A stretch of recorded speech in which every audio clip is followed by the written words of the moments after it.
Good morning, welcome back to BT. Well, he just launched Beer 101 on YouTube and joins us today with a lesson in choosing and pouring the right beer. Guy McClelland, the Beer Knight. Good to see you again, bud.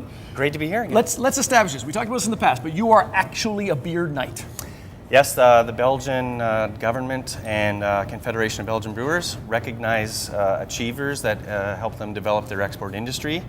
About a half a dozen people a year. I was honored in 2007. Okay, just so people don't think you made something up, I you're didn't make it a up. Beer Knight. No. And you're going to prove your knowledge by showing us a couple of ideas when it comes to choosing and pouring the right beer. First off, choosing. What should we consider when it comes to picking a beer? Well, taste.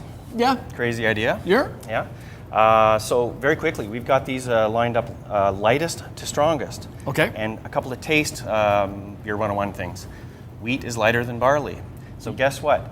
Despite the color, beers at this end of the table are wheat, and beers at this end of the table are barley. Okay, so this one, even though it's very dark, you're calling it a lighter beer? Yeah, so this is a wheat beer, which tells a beer purist that likes 4-ingredient beers Okay. that the color comes from malt, and it's really the hop bitterness and or the alcohol production that makes a beer more tasty or tummy warming, let's say. Okay. So this is actually a light, refreshing beer. So when you're selecting beer for, let's say, the upcoming holiday season, it's a great time to try beers of different taste, celebration meals, and hearty meals and all that stuff. Sure. And the cold temperatures.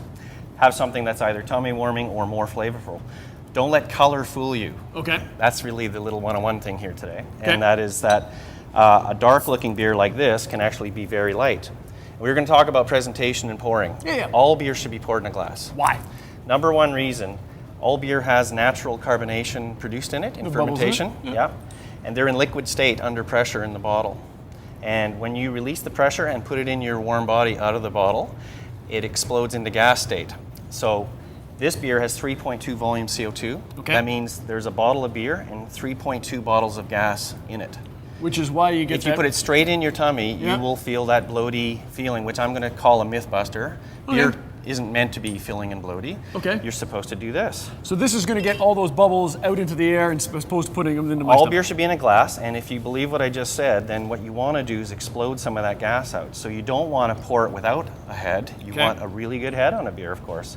Oh, and you're swirling there. Why the swirl? Well, this Erdinger Dunkel is second fermented in the bottle, and you want to get all the B vitamins off the bottom. So you give it a bit of a swirl, and you can see what's falling in is darker in color now from the bottom.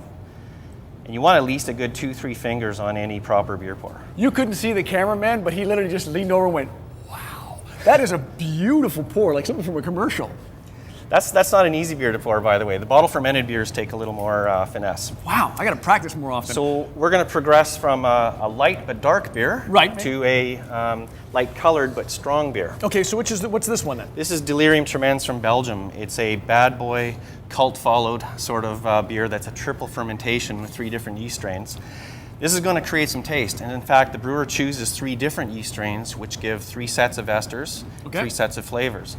And I'll just pour that one for fun, but you're going to notice I'm going to go for a nice big head on this as well. You're saying bad boy because the alcohol content or bold flavors? They actually call this category in Belgium wicked ales.